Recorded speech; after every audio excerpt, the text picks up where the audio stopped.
کوئی انسان بہت بوڑھا ہو یا ایسا بیمار ہو جس کے بارے میں ڈاکٹر کہہ چکا ہے کہ اچھے نہیں ہوں گے، یہ بیماری زندگی بھر کے لیے ہے، اور اس بیماری کی وجہ سے وہ آدمی روزے میں بہت تکلیف محسوس کرتا ہو، تو ایسا آدمی کیا کرے؟ عطا یہ تابعی ہیں، کہتے ہیں سمع ابن عباس یقرأ، انہوں نے ابن عباس کو قرآن کی آیت پڑھتے سنا، وعلی الذین یطیقونہ فدیۃ طعام مسکین، جو لوگ روزے میں تکلیف محسوس کرتے ہیں ان پر ایک مسکین کا کھانا ہے فدیے کے طور پر۔ تو ابن عباس نے کیسے پڑھا اس کو؟ پڑھا وعلی الذین یطوقونہ فلا یطیقونہ فدیۃ طعام مسکین، وہ لوگ جو روزے میں بہت تکلیف محسوس کرتے ہیں اور اس کی طاقت نہیں رکھتے ہیں، ان کے لیے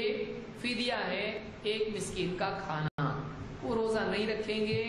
اور ایک مسکین کو ایک وقت کا کھانا کھلائیں گے، یہ ان کے لیے کافی ہے۔ قال ابن عباس لیست بمنسوخہ، ابن عباس کہتے ہیں کہ یہ آیت منسوخ نہیں ہے۔ هو الشیخ الکبیر والمرأة الکبیرہ، ایک دم بوڑھا آدمی، ایک دم بوڑھی عورت، لا یستطیعان ان یصوما، جو روزہ رکھنے کی طاقت نہیں رکھتے ہیں، فیطعمان مکان کل یوم مسکینا، تو یہ لوگ ہر روزے کے بدلے میں ہر دن ایک مسکین کو کھانا کھلائیں گے۔ اس کو امام البخاری نے روایت کیا ہے کتاب التفسیر میں، صحیح بخاری میں۔